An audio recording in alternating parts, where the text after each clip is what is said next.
வரக்கூடிய வரலட்சுமி விரதத்துக்கு 7 வகை பிரசாத வகைகள் ரொம்ப ஈஸியாக எப்படி செய்கிறதுன்னு பார்க்கலாம். இந்த பிரசாதம் எல்லாமே ரொம்ப ஈஸியாக செய்கிறதுனால இதோட டேஸ்ட்டெல்லாம் கொஞ்சம் கூட குறையாதுங்க. அவ்வளோ ஒரு அருமையான டேஸ்ட்டாக இருக்கும். உங்கள் வீட்டுக்கு வரக்கூடிய கெஸ்ட் எல்லாமே உங்களை பாராட்டுவாங்க. அந்த அளவுக்கு ரொம்பவே சூப்பரான டேஸ்ட்டாக இருக்கும். ஹலோ ஃப்ரெண்ட்ஸ், வெல்கம் டு சமே டிலைட்.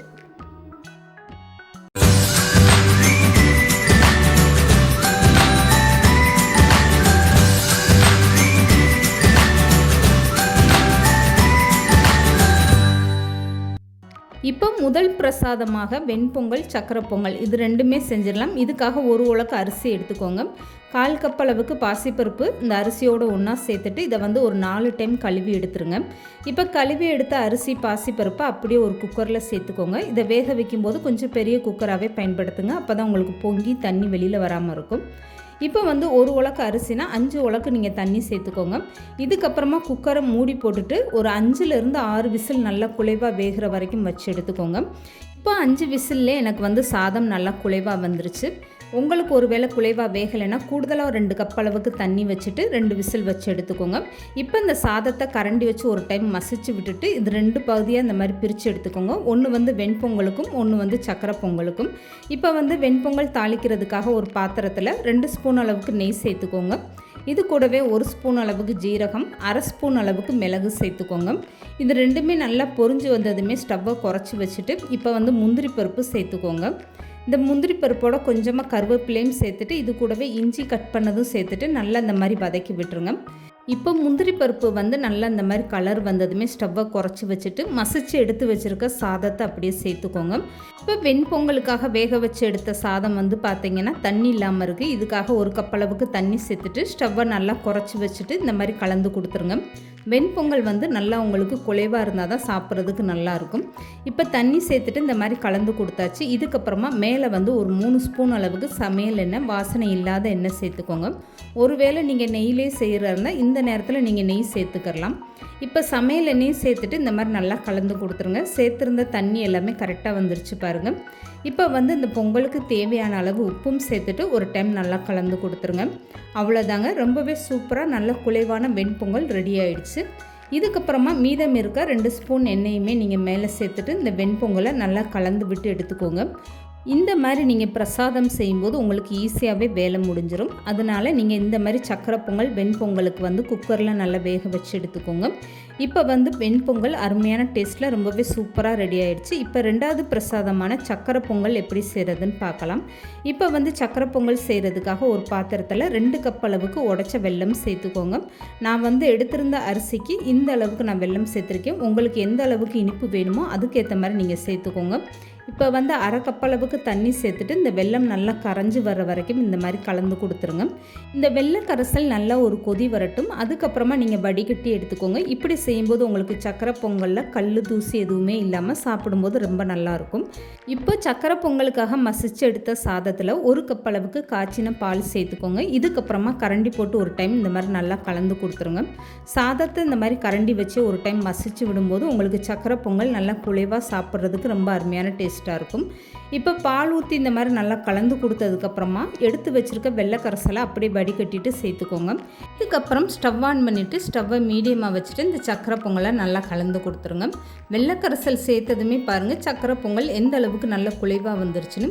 இதுக்கப்புறமா நீங்கள் ஒரு 2 ஸ்பூன் அளவுக்கு நெய் சேர்த்துட்டு அதில் முந்திரி, உலர்ந்த திராட்சையை சேர்த்து இந்த மாதிரி வறுத்துட்டு நீங்கள் அப்படியே சக்கரை பொங்கலில் சேர்த்துக்கோங்க.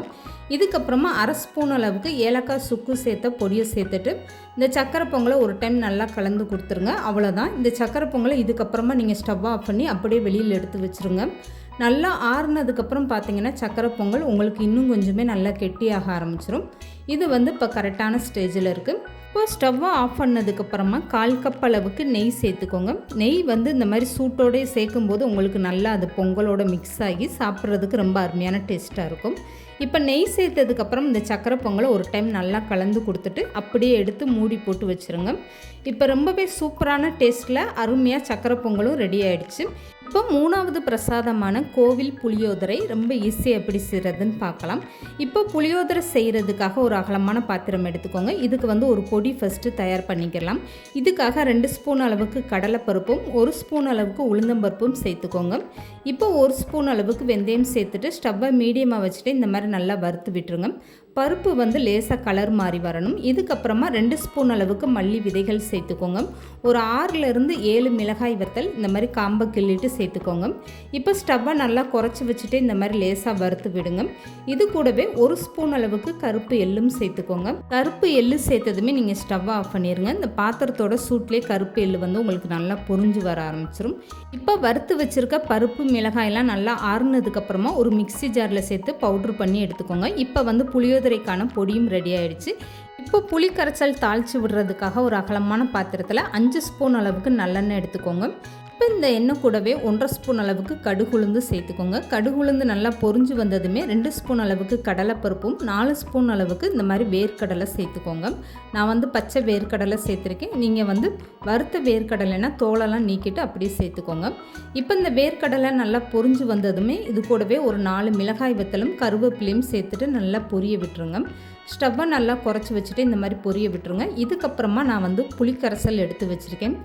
ஒரு உலக்கு அரிசி எடுத்திங்கன்னா இதில் வந்து 1.5 எலும்பிச்சம்பழம் அளவுக்கு புளி எடுத்து அதை நல்லா கரைச்சிட்டு சேர்த்துக்கோங்க. இப்போ வந்து 1/2 ஸ்பூன் அளவுக்கு மஞ்சள் தூளும் 1 ஸ்பூன் அளவுக்கு இதில் பெருங்காயத்தூளும் சேர்த்துக்கோங்க. இப்போ தேவையான அளவு உப்பும் சேர்த்துட்டு ஒரு டைம் நல்லா கலந்து விட்டுட்டு இந்த புளிக்கரைசல் நல்லா வற்றி வரணும். அது வரைக்குமே அடுப்பில் வச்சு நல்லா கொதிக்க வச்சுருங்க. இப்போ இந்த புளியோதரை செய்கிறதுக்காக நான் வந்து ஏற்கனவே சாதம் வடித்து எடுத்து வச்சுருக்கேன். இந்த சாதத்தை இந்த மாதிரி ஒரு அகலமான பாத்திரத்தில் சேர்த்துட்டு அரைச்சி வச்சுருக்க இந்த புளியோதரை பொடியும் சேர்த்துக்கோங்க. இது கூடவே ஒரு 4 ஸ்பூன் அளவுக்கு நல்லெண்ணெயும் சேர்த்துட்டு ஃபஸ்ட்டு இந்த சாதத்தை பொடியோடு சேர்த்து இந்த மாதிரி மிக்ஸ் பண்ணி விட்டுருங்க. இதுக்கப்புறமா புளியோதரை பேஸ்ட்டை சேர்த்துட்டு நீங்கள் நல்லா கலந்து கொடுத்துடலாம். இந்த மாதிரி பொடியை ஃபஸ்ட்டு நீங்கள் சாதத்தோடு கலந்து கொடுக்கும்போது உங்களுக்கு சாதம் நல்லா உதிரியாக பார்க்குறதுக்கு ரொம்ப அருமையாக இருக்கும். இப்போ இந்த புளியோதரை பேஸ்ட்டுமே நல்லா உங்களுக்கு வற்றி வந்துருச்சு பாருங்கள். இதுக்கப்புறமா எடுத்து வச்சுருக்க எல்லா புளியோதரை பேஸ்ட்டும் இந்த சாதத்தோடு சேர்த்துட்டு இந்த மாதிரி கலந்து கொடுத்துருங்க. நீங்கள் எப்போ லெமன் சாதம் புளியோதரை செஞ்சாலுமே அதுக்கு நல்லெண்ணெய் பயன்படுத்தி செய்யுங்க. அப்போ அதோடைய வாசனையும் டேஸ்ட்டும் ரொம்பவே அருமையாக இருக்கும். இப்போ வந்து இந்த சாதத்தை எல்லாமே நல்லா கலந்து கொடுத்தாச்சு பாருங்கள். எடுத்து வச்சுருந்த புளி கரைசல் எல்லாமே கரெக்டாக வந்துருச்சு. இப்போ அருமையான டேஸ்ட்டில் ரொம்பவே ஈஸியாக புளியோதரையும் ரெடி ஆகிடுச்சு பாருங்கள். இதுக்கப்புறமா 4வது பிரசாதமான லெமன் சாதம் எப்படி செய்கிறதுன்னு பார்க்கலாம். இப்போ லெமன் சாதம் செய்கிறதுக்கு நான் வந்து ஏற்கனவே சாதம் வடித்து ஆற வச்சுருக்கேன். இப்போ ஒரு அகலமான பாத்திரத்தில் 3 ஸ்பூன் அளவுக்கு நல்லெண்ணெய் சேர்த்துக்கோங்க. 1 ஸ்பூன் அளவுக்கு கடுகுளுந்தும் சேர்த்துக்கோங்க. கடுகுளுந்து நல்லா பொரிஞ்சு வந்ததுமே இது கூட 1 ஸ்பூன் அளவுக்கு கடலைப்பருப்பும் சேர்த்துக்கோங்க.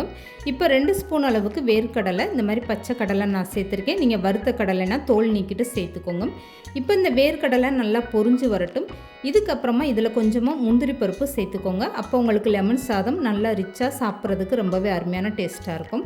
இப்போ இந்த முந்திரி பருப்புமே நல்லா வறுப்பட்டு வந்ததுக்கப்புறமா இது கூட 2 மிளகாய் வத்தல் கிள்ளிட்டு சேர்த்துக்கோங்க. 1 கொத்து கருவேப்பிலையும் சேர்த்துட்டு நல்லா இந்த மாதிரி வதக்கி விட்டுருங்க. இப்போ கருவேப்பிலை வந்து உங்களுக்கு வெடிக்க ஆரம்பித்ததுமே நீங்கள் ஸ்டவ்வை ஆஃப் பண்ணிடுங்க.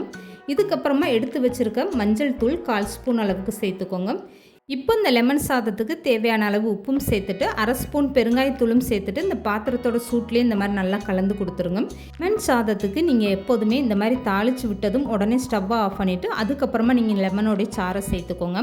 லெமனில் இருக்கக்கூடிய அந்த விதையெல்லாம் நீக்கிட்டு இந்த சாறை மட்டும் சேர்த்துட்டு நல்லா ஒரு டைம் கலந்து கொடுத்துருங்க. பாத்திரத்தோட சூட்லேயே பாருங்கள் எந்த அளவுக்கு நல்லா சூடாக ஆரம்பிச்சிருச்சுன்னு. இதுக்கப்புறமா கலந்து கொடுத்ததுக்கப்புறம் வடித்து எடுத்து வச்சுருக்க இந்த சாதத்தையும் சேர்த்துட்டு நல்லா கலந்து கொடுத்துருங்க. நீங்கள் தாளித்து விட்டதுமே ஸ்டவ் ஆஃப் பண்ணிங்கன்னா போதும். அதுக்கப்புறம் நீங்கள் ஸ்டவ் ஆன் பண்ணவே வேண்டாம். லெமன் சாறை வந்து நீங்கள் நல்லா கொதிக்க விட்டுட்டிங்கன்னா அப்போ லெமன் சாதம் வந்து உங்களுக்கு கசக்க ஆரம்பிச்சிடும். அதனால் லெமன் சாறு நீங்கள் சேர்த்ததுமே ஸ்டவ் ஆஃப் பண்ணிடுங்க. ஒரு உலக்கு நீங்கள் அரிசி எடுத்திங்கன்னா அதுக்கு 2 லெமன் வந்து கரெக்டான அளவாக இருக்கும். இப்போ அருமையான டேஸ்ட்டில் ரொம்பவே சூப்பராக லெமன் சாதமும் ரெடி ஆகிடுச்சு பாருங்கள். இதுக்கப்புறமா 5வது பிரசாதமான பாசிப்பருப்பு லட்டு எப்படி செய்கிறதுன்னு பார்க்கலாம். இதுக்காக நான் 1 கப் அளவுக்கு பாசிப்பருப்பு எடுத்து அதை 3லேருந்து 4 டைம் நல்லா கழுவிட்டு 1 மணி நேரமாக ஊற வச்சு எடுத்திருக்கேன். இப்போ இந்த பாசிப்பருப்போட அளவுன்னு பார்த்தீங்கன்னா இந்த கப்பில் நான் 1 கப் அளவுக்கு பாசிப்பருப்பு அளந்து எடுத்திருக்கேன். இதிலே வந்து நீங்கள் 1.5 கப் அளவுக்கு சர்க்கரை அளந்து எடுத்துக்கோங்க.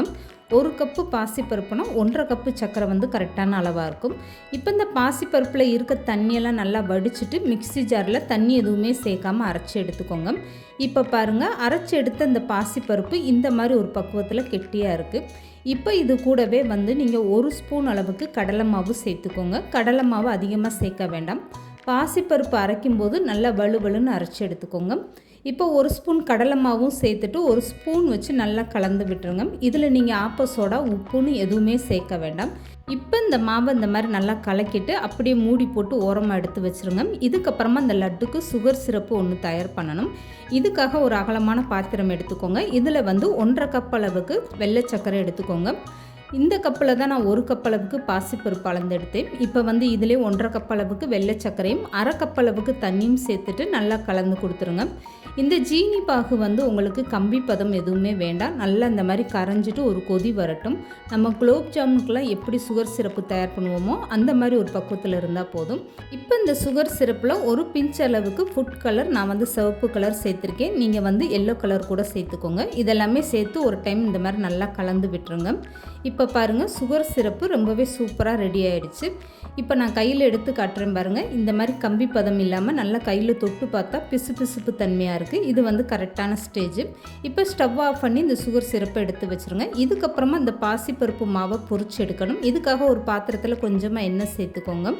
இப்போ வந்து எண்ணெய் நல்லா சூடானதுமே இந்த பாசிப்பருப்பு மாவை இந்த மாதிரி ஒரு ஸ்பூனில் எடுத்துகிட்டு கொஞ்சம் கொஞ்சமாக இந்த மாதிரி எண்ணெயில் சேர்த்துக்கோங்க. இந்த பாசிப்பருப்பு மாவை நீங்கள் இப்படி ரவுண்டாக தான் சேர்க்கணுன்னெலாம் இல்லை, எப்படி வேணாலுமே இந்த மாதிரி நீங்கள் ஸ்பூனில் அள்ளி ஊற்றிட்டு பொரிச்சு எடுத்துக்கலாம். நீங்கள் எண்ணெயில் மாவு சேர்த்ததுமே அது தானாக மேலே எலும்பி வர ஆரம்பிச்சிடும். இதுக்கப்புறமா நீங்கள் ஸ்டவ்வை மீடியமாக வச்சுட்டு இந்த மாதிரி பொரிச்சு எடுத்துக்கோங்க. ரொம்ப மொறுன்னு பொரிச்சு எடுக்கக்கூடாது. ஒரு அரை வேக்காடு பக்குவத்தில் நீங்கள் பொரிச்சு எடுத்திங்கன்னா போதும். மீதம் இருக்க எல்லா மாவும் இதே மாதிரி நீங்கள் பொரிச்சு எடுத்துகிட்டு இது வந்து 2-3 பிச்சு போட்டு நல்லா ஆற வச்சுக்கோங்க. ஆறுனதுக்கப்புறமா ஒரு ஈரமில்லாத மிக்ஸி ஜாரில் நல்லா கொரன்ற பக்குவத்தில் அரைச்சி எடுத்துக்கோங்க. நல்லா ஆற வச்சுட்டு அதுக்கப்புறமா மிக்ஸி ஜாரில் சேர்த்து அரைங்க. இப்போ வந்து இதை நல்லா நான் ஆற வச்சு அரைச்சி எடுத்துட்டேன். இதுக்கப்புறமா சுகர் சிரப்புமே லேசாக நல்லா ஆறிடுச்சு. இதுக்கப்புறமா அரைச்சி எடுத்த இந்த பாசிப்பருப்பு மாவை அப்படியே சுகர் சிரப்பில் சேர்த்துக்கோங்க. இப்போ அரைச்சி எடுத்துகிட்டு வந்து இந்த பாசிப்பருப்பு மாவை நான் கையில் எடுத்து காட்டுறேன் பாருங்கள், எந்த அளவுக்கு நல்லா கொரன்னு இருக்குன்னு. இப்போ வந்து அரைச்சி எடுத்த எல்லாமே இந்த சுகர் சிரப்பில் சேர்த்ததுக்கப்புறம் இப்போ ஸ்டவ் ஆன் பண்ணி ஸ்டவ்வை மீடியமாக வச்சுக்கோங்க. இதுக்கப்புறமா இந்த மாவை நல்லா ஒரு கரண்டி வச்சு கலந்து கொடுங்க. இது வந்து கரெக்டாக ஒரு 3 நிமிஷம் இந்த மாதிரி நீங்கள் சுகர் சிரப்போட ஸ்டவ் ஆன் பண்ணி கிண்டி விட்டிங்கன்னா போதும். அதுக்கப்புறமா நீங்கள் ஸ்டவ் ஆஃப் பண்ணிடுங்க. இப்போ இந்த லட்டுக்கு வாசனைக்காக ஏலக்காய் தூள் 1/2 ஸ்பூன் அளவுக்கு சேர்த்துட்டு நல்லா கலந்து கொடுத்துருங்க. இதுக்கப்புறமா பாருங்கள், இந்த சுகர் சிரப்பு எல்லாமே இந்த லட்டில் நல்லா இழுத்துருச்சு. இப்போ வந்து ஒரு 2 நிமிஷம் நல்லா அந்த லட்டு வந்து சுகர் சிரப்பில் வெந்துருச்சு. இதுக்கப்புறமா ஸ்டவ்வை நல்லாவே குறைச்சி வச்சுட்டு இப்போ உடச்சி எடுத்த முந்திரி பருப்பையும் சேர்த்துட்டு நல்லா கலந்து கொடுத்துருங்க. இப்போ இந்த லட்டுக்கு டேஸ்ட்டுக்காக ஒரு 2 ஸ்பூன் அளவுக்கு நெய் சேர்த்துக்கோங்க. நெய் சேர்த்து செய்யும்போது அப்படியே நம்ம கடையில் வாங்கக்கூடிய பூந்தி லட்டு மாதிரி ரொம்பவே அருமையான டேஸ்ட்டாக இருக்கும். இப்போ நெய்யுமே சேர்த்துட்டு இந்த லட்டை ஒரு நிமிஷம் நல்லா கலந்து கொடுத்துருங்க. இப்படி கலந்து கொடுக்கும்போது உங்களுக்கு லட்டு வந்து உடனே நல்லா சாஃப்டாக சாப்பிட்றதுக்கு ரொம்பவே அருமையான டேஸ்ட்டாக இருக்கும். இந்த பாசிப்பருப்பு லட்டில் நான் வந்து முந்திரி பருப்பு உடச்சிட்டு சேர்த்துருக்கேன். நீங்கள் விருப்பப்பட்டால் உலர்ந்த திராட்சை, பாதாம் பருப்பு, பிஸ்தா பருப்பு கூட கட் பண்ணிவிட்டு சேர்த்துக்கோங்க. இப்போ வந்து ஒரு டைம் நல்லா கலந்து கொடுத்துட்டு இந்த லட்டை அப்படியே ஆற வச்சுருங்க. ஆறுனதுக்கப்புறமா இந்த மாதிரி ஒரு சின்னதாக குழிக்கரண்டி போட்டு இது அளவுக்கு நீங்கள் ஒரு கரண்டி அளவுக்கு மாவை கையில் எடுத்துக்கோங்க. இதுக்கப்புறமா நீங்கள் லட்டாக பிடிச்சி எடுத்துக்கோங்க. இப்படி ஒரு கரண்டி அளவுக்கு நீங்கள் எடுக்கும்போது லட்டு எல்லாமே ஒரே மாதிரி பார்க்குறதுக்கு ரொம்பவே சூப்பராக இருக்கும். இப்போ பாருங்கள், பாசிப்பருப்பை பயன்படுத்தி அப்படியே நம்ம கடையில் வாங்கக்கூடிய பூந்தி லட்டு மாதிரி ரொம்பவே சூப்பரான டேஸ்ட்டில் தயார் பண்ணியாச்சு. 1 கப்பு பாசிப்பருப்பு இருந்தால் போதுங்க. இந்த மாதிரி ஊற வச்சு நீங்கள் தட்டு நிறைய லட்டு ரொம்பவே சூப்பராக செய்யலாம். அப்படியே கடையில் வாங்கக்கூடிய பூந்தி லட்டு மாதிரி பார்க்குறதுக்கு எவ்வளோ சூப்பராக இருக்குது பாருங்கள். இது சாப்பிட்றதுக்குமே ரொம்பவே அருமையான டேஸ்ட்டாக இருக்குது. இப்போ 6வது பிரசாதமான உளுந்த வடை மிக்ஸி ஜார்லேயே அரைச்சி எப்படி ரொம்பவே சூப்பராக செய்கிறதுன்னு பார்க்கலாம். இதுக்காக நான் வந்து 1 கிளாஸ் அளவுக்கு உளுந்தம்பருப்பு எடுத்திருக்கேன். இதை வந்து ஒரு அரை மணி நேரமாக நல்லா ஊற வச்சு எடுத்துட்டேன்.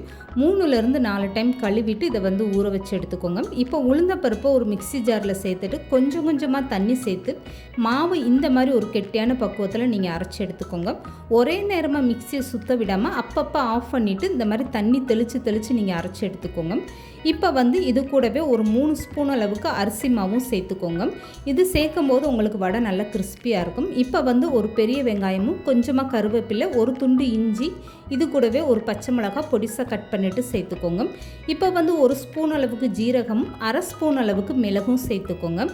இது எல்லாமே சேர்த்ததுக்கப்புறமா இப்போ வடைக்கு தேவையான அளவு உப்பும் சேர்த்துக்கோங்க. இப்போ அரை ஸ்பூன் அளவுக்கு பெருங்காயத்தூள் சேர்த்துக்கோங்க. இது கூடவே 1/4 ஸ்பூனுக்கும் கொஞ்சம் குறைவான ஆப்ப சோடா சேர்த்துக்கோங்க. இதெல்லாம் சேர்த்ததுக்கப்புறமா கை வச்சு இந்த மாவை நல்லா மிக்ஸ் பண்ணி விடுங்க. ஆப்ப சோடா சேர்த்து செய்யும்போது உங்களுக்கு வடை வந்து நல்லா புஷ்ஷுன்னு எலும்பி வரும். அதிகமான ஆப்ப சோடா சேர்த்துடக்கூடாது. 5 நிமிஷத்துக்குனாலும் இந்த மாவை நல்லா இப்படி அடித்து பிசைஞ்சு எடுத்துக்கோங்க. இப்போ வந்து நல்லா கையை கழுவிட்டு இந்த மாவுலேருந்து இப்படி கையில் எடுத்து உருட்டினீங்கன்னா கையில் ஒட்டாமல் எவ்வளோ சூப்பராக வருது பாருங்கள். இதுக்கப்புறமா கொஞ்சம் கொஞ்சமாக மாவை எடுத்து இந்த மாதிரி பெருவிரல்னால ஓட்டை போட்டு அப்படியே எண்ணெயில் போட்டு பொரிச்சு எடுத்துக்கோங்க. அவ்வளோதாங்க.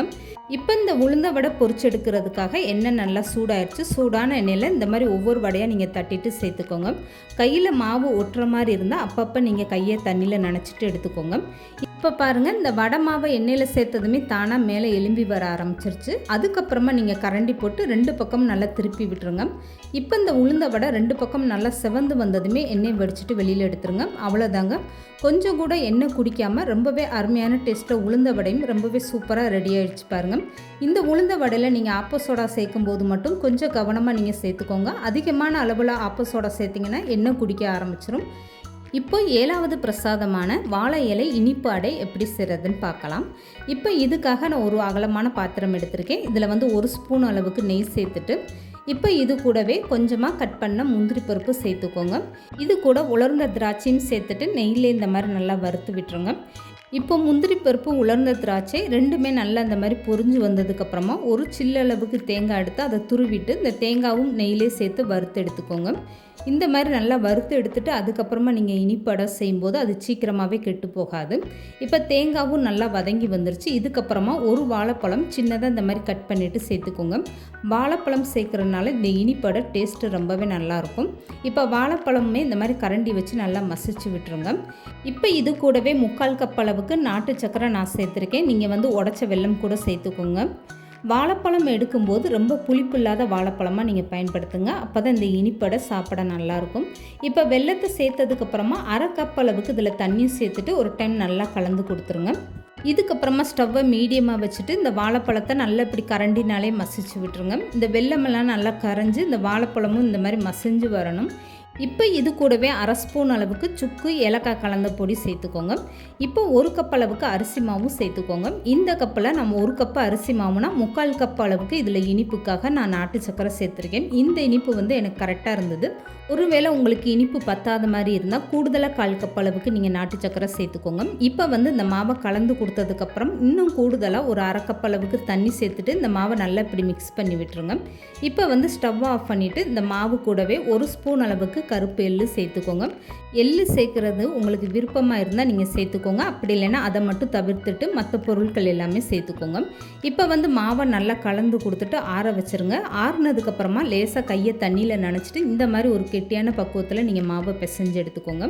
இப்போ பாருங்கள், மாவு எந்த அளவுக்கு நல்லா சாஃப்டாக ரொம்பவே சூப்பராக வந்துருச்சு பாருங்கள். இப்போ இதிலேருந்து கொஞ்சமாக மாவை எடுத்துகிட்டு இந்த மாதிரி ஒரு சின்னதாக வாழை இலை எடுத்துக்கோங்க. இந்த வாழை இலையில் நீங்கள் எண்ணெய், நெய்ன்னு எதுவுமே அப்ளை பண்ண வேண்டாம். இப்போ எடுத்துருக்க மாவை இந்த மாதிரி வாழை இலை நடுவில் வச்சுட்டு அடை மாதிரி லேசாக தட்டி எடுத்துக்கோங்க. இந்த மாதிரி தட்டினதுக்கப்புறமா வாழை இலையை இந்த மாதிரி நல்லா கவர் பண்ணி மூடி விட்டுருங்க. இந்த மாதிரி மீதம் இருக்க எல்லா மாவுமே வாழை இலையில் இந்த மாதிரி அடையை தட்டி இப்படி கவர் பண்ணி எடுத்து வச்சுக்கோங்க. இப்படி வாழை இலையை சின்ன சின்னதாக நீங்கள் ஃபஸ்ட்டு கட் பண்ணி எடுத்து வச்சுக்கிட்டிங்கன்னா இந்த மாதிரி இனிப்பு அடை செய்கிறதுக்கு உங்களுக்கு ரொம்பவே ஈஸியாக இருக்கும். இப்போ பாருங்கள், எல்லாமே இதே மாதிரி நான் தயார் பண்ணி எடுத்து வச்சுட்டேன். இப்போ வந்து இதை வேக வைக்கிறதுக்காக ஒரு இட்லி பாத்திரத்தில் கொஞ்சமாக தண்ணி சேர்த்துக்கோங்க. இதுக்கப்புறமா உள்ள ஒரு ஸ்டாண்டோ இல்லை சின்னதாக ஒரு மூடிய குப்பரை கமத்தி விட்டுக்கோங்க. இப்போ வந்து இந்த மாதிரி ஒரு அகலமான தட்டு வச்சுட்டு எடுத்து வச்சுருக்க எல்லா வாழை இலை அடையுமே வேக வச்சு எடுத்துக்கோங்க. இப்போ இந்த இனிப்பு அடை எல்லாமே ஒன்று மேலே ஒன்றா இந்த மாதிரி வாழை இலையை அடுக்கி வச்சுருங்க. இது வந்து ஒன்றோடு ஒன்று ஒட்டாது. இப்போ வந்து நீங்கள் இட்லி பாத்திரம் மூடியை போட்டு கரெக்டாக 10லேருந்து 15 நிமிஷம் நீங்கள் வேக வச்சு எடுத்திங்கன்னா போதும். இப்போ பாருங்கள், 10 நிமிஷம் நான் நல்லா வேக வச்சு எடுத்துகிட்டேன். இலையோட கலர்லாம் மாறிட்டு இப்போ பாருங்கள், நான் ஒன்று ஓப்பன் பண்ணி காட்டுறேன் பாருங்கள். இந்த இனிப்பு அடை ரொம்பவே சூப்பராக நல்லா சாஃப்டாக வெந்து வந்துருச்சு பாருங்கள். இது வந்து வாழைப்பழம்லாம் சேர்த்துருக்கிறதுனால இது சாப்பிட்றதுக்கு ரொம்பவே அருமையான டேஸ்ட்டாக இருக்கும். இந்த வாழை இலையோட மணமெல்லாம் ரொம்பவே அருமையாக இருக்கும். இந்த மாதிரி ஒரு இனிப்படை நீங்கள் கண்டிப்பாக ட்ரை பண்ணி பாருங்கள்.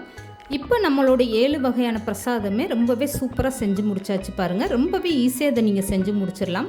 இந்த பிரசாதம் செய்கிறதுக்கெல்லாம் உங்களுக்கு அதிக டைமே எடுக்காதுங்க. ரொம்ப ஈஸியாக செய்யக்கூடிய இந்த 7 வகை பிரசாதமே கண்டிப்பாக நீங்கள் ட்ரை பண்ணி பாருங்கள். வரக்கூடிய வரலட்சுமி விரதத்துக்கு இந்த மாதிரி ஒரு சூப்பரான 7 வகை பிரசாதம் செஞ்சு நீங்கள் அசத்துங்க. இந்த டேஸ்ட்டை நீங்கள் மறக்கவே மாட்டீங்க. அந்த அளவுக்கு அருமையாக இருக்கும்.